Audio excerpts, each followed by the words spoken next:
గతంలో మనం చూసాం, మీరు ఆరోగ్యశ్రీ అంటున్నారు, గతంలో కూడా ఫ్యామిలీ డాక్టర్ అని చెప్పి కొత్త స్కీమ్ని ఏదో ఇంట్రడ్యూస్ చేశారు. విడుదల రజనీ గారు ఆర్భాటంగా మా జగన్ అన్న అది ఇది అని మాట్లాడింది. ఇప్పుడు ఆమె కూడా మాట్లాడుతూ ఉంది, ఈ కోటి సంతకాల మూలన ఈ గవర్నమెంట్కి చెంప మీద చెల్లు మన అనిపించారంట. నిజంగానే చెంప మీద చెల్లు అనిపించారు ఈ కోటి సంతకాల సేకరణ మూలన? కోటి సంతకాల సేకరణ గురించి మాట్లాడే ముందు, వీటి గురించి మాట్లాడే ముందు, ఏప్రిల్ 2023లో మీరు ఫ్యామిలీ డాక్టర్ ప్రోగ్రామ్ అనేది ఇంట్రడ్యూస్ చేశారు, డోర్ టు డోర్ అని చెప్పేసి వీటికి ఫెసిలిటీస్ గురించి. సో వాటిలో ఎన్ని స్కామ్లు జరిగినాయి, ఏంటి అని జరిగినాయి, అవి ముందు ముందు బయటపడతాయి అన్నీ కూడా. అప్పుడు ఎవరికి చెంప చెల్లుమని అనిపిస్తుంది అనేది తెలుస్తుంది. ఇంకొక విషయం, కోటి సంతకాలు అని మాట్లాడిన ప్రతిసారి నాకు నవ్వు వస్తుంది. ఎందుకని నవ్వు వస్తుంది అని అంటే, లాస్ట్ ఇయర్ మీకు అందరికీ తెలిసిందే, మా విజయవాడ ఫ్లడ్స్ వచ్చి ఎఫెక్ట్ అయింది. మా ఏరియా ఎఫెక్ట్ అయినప్పుడు మాజీ ముఖ్యమంత్రి గారు ₹1 విరాళం అందిస్తున్నాను అని అన్నారు. ఈ కోటి సంతకాలు అన్న ప్రతిసారి నాకు ఆ ₹1 గుర్తు వస్తున్నాయి. ముందు ఆ ₹1 పంపించండి మా ఏరియాకి. మీ పేరు చెప్పుకొని మేము మా ఏరియాలో ఉన్న మీరు అన్న విధంగా ఆరోగ్యశ్రీకి సంబంధించిన VSCలు ఉన్నాయి కదా, ఆ ₹1 కనీసం వాటిలన్నా డెవలప్ చేసుకుంటాం మేము. ముందు ఆ కోటి సంతకాలు ఏమో కానీ ముందు ఈ ₹1 పంపించండి. అదేవిధంగా చూసుకుంటే ఏదైతే వైజాగ్ రుషికొండ ప్యాలెస్ గురించి మాట్లాడుతున్నారు, మీరు 500 కోట్లు ఖర్చు అయింది అని చెప్పి అంటున్నారు. మీరు దీనికి ఏదైతే యోగాంధ్ర కోసం దాదాపు 300 కోట్లు ఖర్చు చేశారని చెప్పి అంటున్నాడు. కానీ అక్కడ 130 కోట్లని పక్కన వాళ్ళు అందిస్తే ఆ పక్కన అయ్యి కలిపి 350 కోట్లు అని చెప్తున్నాడు. ఇప్పుడు బాగానే లెక్క ఆయన కనపడినట్టు ఉంది. మరి చూసుకుంటే 500 కోట్లు వృధా ఖర్చు అని చెప్పి నేను మెడికల్ కాలేజ్ కడతాను చంద్రబాబు నాయుడు గారు అంటుంటే, దాన్ని కూడా ఆయన వ్యంగ్యంగా మాట్లాడుతారు. ఆయన మాటలోనే అన్నాడు 234 కోట్లు అన్నాడు. నిజంగానే 234 కోట్లు ఖర్చు పెట్టాడు, 500 కోట్లు ఖర్చు పెట్టారంటారు ఇక్కడ. సరే అండి, 234 కోట్లు 500 కోట్లు ఆయన ఎప్పుడు కూడా నెంబర్లు అనేవి కరెక్ట్గా చెప్పరు. ఆ అంకెల గారడీ అనేది బాగా తెలుసు అతనికి. సో సరే, ఎంతైనా ఖర్చు పెట్టినవ్వలే కానీ ఇప్పుడు ఒక ప్రోగ్రామ్ చేసినప్పుడు స్వయాన ఒక దేశ ప్రధాని వచ్చి ఆ ప్రోగ్రామ్కి అటెండ్ అయ్యి మనం అన్ని రోజులు చేసుకున్నాం. 1 రోజు 2 రోజులు జరిగింది కాదు, అది మనకి కంటిన్యూస్గా ఒక 30 డేస్ వరకు జరిగింది ప్రోగ్రామ్, నాకు అవగాహన ఉన్నంత వరకు. అందులో ప్రధాని గారు వచ్చి అటెండ్ అయ్యారు. ఇప్పుడు ఒక ప్రోగ్రామ్ మనం చేస్తున్నాము, మీరు దాన్ని డబ్బుతో చూస్తున్నారు. కానీ హెల్త్ అవేర్నెస్ అనే దాన్ని ఎన్ని కోట్లతో మీరు కొలవగలరు? ఇప్పుడు ఈ రోజున ఆ ప్రోగ్రామ్ చేయడం వల్ల మనకి గిన్నిస్ రికార్డు వచ్చింది. ఇంకోటి, ప్రపంచ దేశాలన్నీ కూడా భారత్ వైపు తిరిగి చూస్తాయి. దానివల్ల హెల్త్ అవేర్నెస్ విషయంలో కానీ వేరే విషయాలుగా మనకి లాభం ఉంటుంది. సో మీరు కట్టిన విషయంలో చూసుకుంటే ఆ 200 కోట్లతో ఎవరికి లాభం ఉంది? ఇప్పుడు అందరూ కూడా పెద్దవాళ్ళు ఏమంటారు, ఆరోగ్యం మహాభాగ్యం అని అంటారు. సో ఆ 10 నిమిషాలు యోగా చేసినా 5 నిమిషాలు యోగా చేసినా కానీ దానివల్ల మనసుకి ఇదిగా ఉంటుంది, మొత్తం ఉంటుంది, ఆరోగ్యం అనేది ఇదిగా ఉంటుంది. ప్రతి ఒక్కరికి కూడా అవగాహన వస్తుంది. పిల్లలు కూడా ఆలోచిస్తారు, ఏంటి డాడీ ఈ ప్రోగ్రామ్ ఏదో జరిగిందంట కదా, మన ప్రధాని గారు వచ్చారు ఏంటి అని చెప్పేసి అవగాహన ప్రతి ఒక్కళ్ళలో వస్తుంది. దాన్ని మీరు ఈ 200 కోట్లు దాంతో పోల్చి చూస్తాను అనేది హాస్యాస్పదంగా ఉంది. అంటే ఇక్కడ ఆయన గతంలో 500 కోట్లు ఖర్చు పెట్టాలని చెప్పి మరి బహిరంగంగా చూపించాడు. మరి నేను 234 కోట్లు అంటే దీన్ని ఎలా చూడొచ్చు అంటారు?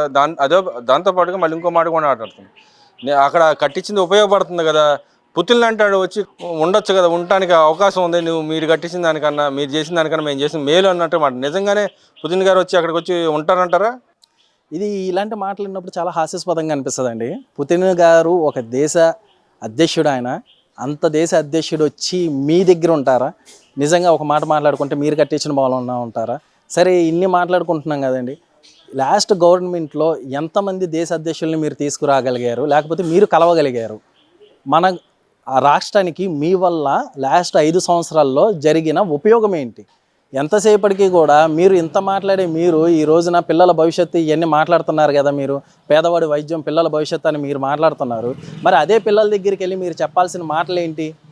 మీరు ఇలా చదువుకోండి, అలా చదువుకోండి, ఇలా ఉన్నతంగా ఉంటారు, విద్య అనేది ఉంటే ఇలా ఉంటుంది, అలా ఉంటుంది అని చెప్పాల్సింది పోయి అక్కడికి కూడా వెళ్ళి మీరు పవన్ కళ్యాణ్ గారి పెళ్ళిళ్ళ గురించి మాట్లాడేవాళ్ళు, పిల్లల దగ్గరికి వెళ్ళి ఈ రోజున కానీ మరి పిల్లల భవిష్యత్తు అని చెప్పేసి మీరు మాట్లాడతారు.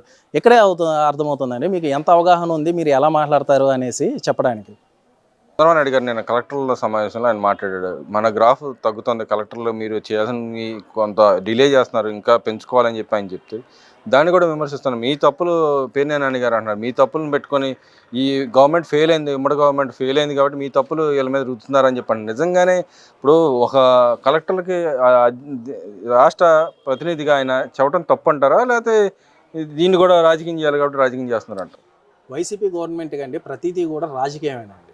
వాళ్ళకి ఏంటంటే మన రాష్ట్రం అభివృద్ధి చెందాలి, లేకపోతే ఇక్కడ జనాలు బాగుపడాలి, లేకపోతే మనకంటూ భవిష్యత్తు ఉండాలన్న ఆలోచన వాళ్ళకి ఎప్పటికీ లేదు. మీరు కలెక్టర్ల గురించి మాట్లాడే ముందు మీ గవర్నమెంట్స్లో అదే కలెక్టర్లుగా వర్క్ చేసిన వాళ్ళు ఎక్కడ ఉన్నారో అందరికీ తెలుసు. ఏ కేసుల్లో ఇరుక్కొని ఒక్కొక్కళ్ళు ఎన్నేసి సంవత్సరాలు జైలు జీవితం అనుభవించారు అనేది ముందు మీరు అది విశ్లేషణ చేసుకోండి. ఇంకొకటి, కలెక్టర్లకి ఒక గవర్నమెంట్ అన్న తర్వాత అన్నీ జరుగుతూ ఉంటాయి. రివ్యూ మీటింగ్స్ పెట్టుకున్నప్పుడు ఉన్నది ఉన్నట్లుగా మాట్లాడే వాళ్ళు ఎంతమంది ఉన్నారు? మీరు ఏ రోజైనా రివ్యూ మీటింగ్స్ పెట్టుకుంటే, ఏ రోజైనా జీవోలు డిస్కషన్ చేస్తే మీకు ఇవన్నీ తెలుస్తాయి. ప్రతిదీ ఏదో మాట్లాడాలి కదా అని మాట్లాడేసి మీరు హాస్యాస్పదం అవడం తప్పితే జనాల్లోకి అంతా తెలుసు, ఎవరేం చేస్తున్నారు ఏంటి అనేది ప్రతి ఒక్కళ్ళు గమనిస్తూ ఉంటారు, అన్నీ తెలుసు. అమెజాన్లో కొడితే చంద్రబాబు నాయుడు గారి చిట్టా వస్తుంది అంటారు. నిజంగా మీరు సెల్ ఫోన్లో కొడితే, అమెజాన్లో కొడితే చంద్రబాబు నాయుడు గారు ఆయన మీద ఉన్న కేసులు చిట్టా అవుతుంది అంటారా? అమెజాన్లో కొట్టాలా? అమెజాన్ అనేది నాకు తెలియదండి.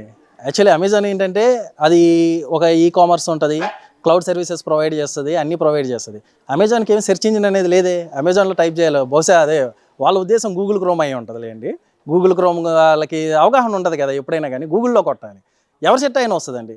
అదే కరెక్టే, వాళ్ళు చేసింది అయితే వాళ్ళ చిట్టా వస్తుంది, అలాగే మీ చిట్టా వస్తుంది. మీ చిట్టా అమెజాన్ గూగుల్లో కూడా కొట్టవసరం లేదు, ఎవరిని పిల్లల్ని కదిలిచ్చినా కానీ మీ చిట్టా చెప్తారు. నేను చంద్రబాబు నాయుడు గారు ఇంకో మాట కూడా అన్నారు, ఐపీఎస్లతో మాట్లాడతా రాష్ట్రంలో లా అండ్ ఆర్డర్ అంత స్ట్రిక్ట్గా ఉండాలా, రౌడీ షీటర్ని అవసరమైతే పీడీ యాక్ట్ పెట్టేది బహిష్కరించమని చెప్పి అన్నాడు. కానీ ఎమ్మటే వాళ్ళ పేపర్లో కానీ వాళ్ళ నాయకులు కానీ మాట్లాడుతున్నారు, లా అండ్ ఆర్డర్ లేదు రాష్ట్రంలో. ఇటు పక్క పవన్ కళ్యాణ్ కాన్స్టిట్యున్సీలో లేదు, జిల్లాలో లేదు, లోకేష్ చంద్రబాబు నాయుడు గారి జిల్లాలో ఎక్కడా లా అండ్ ఆర్డర్ లేదంటున్నారు. నిజంగానే లా అండ్ ఆర్డర్ లేదంటారా, లేకపోతే వాళ్ళకి అనుకూలంగా లేదు, వాళ్ళు రౌడీ షీటర్లు అందరూ జైలుకి పోతారని భయంతో వాళ్ళని వెనకేసుకొచ్చుకుంటారంట? ఇప్పుడు లా అండ్ ఆర్డర్ అనేది ఉందో లేదో జనాలను అడిగితే తెలుస్తుంది. గత 5 సంవత్సరాల్లో లా అండ్ ఆర్డర్ అనేది ఎలా నడిచింది, ఈ గవర్నమెంట్ వచ్చిన తర్వాత ఈ సంవత్సరన్నర కాలంలో లా అండ్ ఆర్డర్ అనేది ఎలా నడిచింది అనేది తెలుస్తుంది.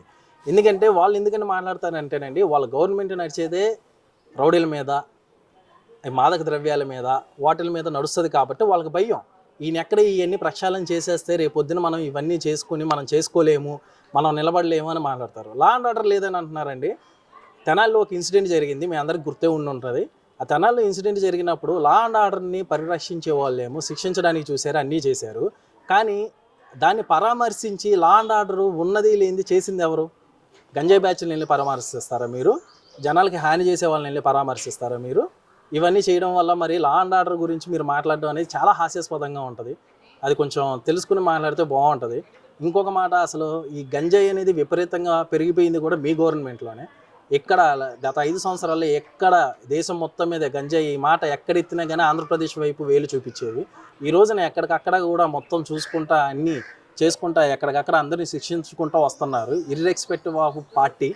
ఈవెన్ సేమ్ పార్టీ వాళ్ళైనా కానీ లా అండ్ ఆర్డర్కి ఇబ్బంది కలిగిస్తుంటే ఎవరినైనా కానీ శిక్షిస్తున్నారు. మీలాగా ఎవరిని బూతులు తిట్టలేదు, ఆఖరికి మీ సొంత ఇంట్లో వాళ్ళని కూడా మీరు బూతులు తిట్టించారు. కానీ అదే మీ ఇంట్లో వాళ్ళ గురించి మాట్లాడినప్పుడు సొంత పార్టీ వాళ్ళ అయినా కానీ వాళ్ళని కఠినంగా శిక్షించారు, వాళ్ళ మీద యాక్షన్ తీసుకున్నారు. సో ఇవన్నీ ఏదో మాట్లాడాలని మాట్లాడడం కాకుండా ఇప్పటికైనా కానీ రివ్యూస్ చేసుకుని అవగాహన చేసుకుని వాస్తవాలకి దగ్గరగా మాట్లాడితే జనం అనేవాళ్ళు హర్షిస్తారు. లేదనుకుంటే మా అన్నయ్య సింహం సింగిల్గా వచ్చాడంటారు, మీ అన్నయ్య 11 నుంచి సింగిల్గానే ఉంటారు, సింగిల్ సీటే వస్తుంది సార్. అదేవిధంగా అయితే లోకేష్ గారు నిన్న అనౌన్స్ చేశారు, మరి ఏదైతే గతంలో వెళ్ళిపోయిన కంపెనీలు అయితే ఉన్నాయి, వైజాగ్ 1 by 1 వస్తూ ఉన్నాయి, రేపు కూడా ఇంకో కంపెనీ రాబోతా ఉంది, జనవరి తర్వాత నుంచి రాబోతుంది. ఎలా చూస్తారు ఓవరాల్గా వైజాగ్ డెవలప్ అవడానికి? ఎలా చూడుతుంటారు ఇండస్ట్రీ పరంగా? డెవలప్మెంట్ అనేదండి ఎక్కడ జరిగినా కూడా మనం దాన్ని ఆహ్వానించాలి. దాన్ని ఏరియాలతోనూ కులాలతోని, ముఖ్యంగా కులాలతోని ముడిపెట్టకూడదు. ఇప్పుడు డెవలప్మెంట్ అమరావతిలో డెవలప్మెంట్ జరుగుతుందండి, దాన్ని ఒక కులంకి ముడిపెడతారు, అది చాలా వరకు కరెక్ట్ కాదు. ఎందుకంటే ఒక డెవలప్మెంట్ అనేది జరిగితే అందులో అన్ని కులాల వాళ్ళు ఉంటారు, అన్ని మతాల వాళ్ళు ఉంటారు, అందరికీ ఎంప్లాయ్మెంట్ ఉంటుంది. అంతేగాని ఈ డెవలప్మెంట్లో ఓన్లీ ఈ కులం వాళ్ళకి ఎంప్లాయ్మెంట్ ఇస్తామని ఎక్కడైనా ఉందా? మీరు ఇన్ని మాట్లాడుతున్నారు కదా, మీ సాక్షి ఉంది, మీ సాక్షిలో ఓన్లీ ఒక కులానికి సంబంధించిన వాళ్ళే ఉన్నారా? అన్ని కులాల వాళ్ళు ఉన్నారు కదా. అంటే మీరు ఒక సంస్థ పెట్టడం వల్ల ఎంప్లాయ్మెంట్ దొరికింది కదా. అలానే వేరే సంస్థ పెడుతున్నప్పుడు దాన్ని మీరు ఆహ్వానించాలి. ఒక ముఖ్యమంత్రి రేంజ్లో మీరు చేసిన వాళ్ళు మీరు ఇంకా ఏదన్నా మీ ఫీడ్బ్యాక్స్ అనేవి ఇచ్చి ఇలా చెయ్యండి అనాల్సింది పోయి ప్రతిదానికి మీరు కాళ్ళు అడ్డేయడం అనేది కరెక్ట్ కాదు. ఏదో జరిగిపోతుంది, ఆంధ్ర రాష్ట్రంలో ఏదో జరిగిపోతుంది అని చెప్పేసి లేనిదాన్ని మీరు చూపించడానికి ప్రయత్నించి ఇలాగా మీరు గుడ్విల్ని ఎప్పుడైనా కానీ స్టేట్ గుడ్విల్ అనేదాన్ని మీరు దెబ్బతీయకూడదు. మీరు దాన్ని ప్రయత్నిస్తున్నారు, ఎందుకంటే మీరు ఏది చేయలేకపోయారు, చేసే వాళ్ళని చేయనివ్వండి. అంతేగాని ప్రతిదానికి మీరు అడ్డుపడి వాళ్ళు చేసేస్తే ఎక్కడ పేరు వచ్చేస్తుందో అని చెప్పి దాన్ని మీరు ఇంకా కొంతమంది భవిష్యత్తును నాశనం చేస్తున్నారు.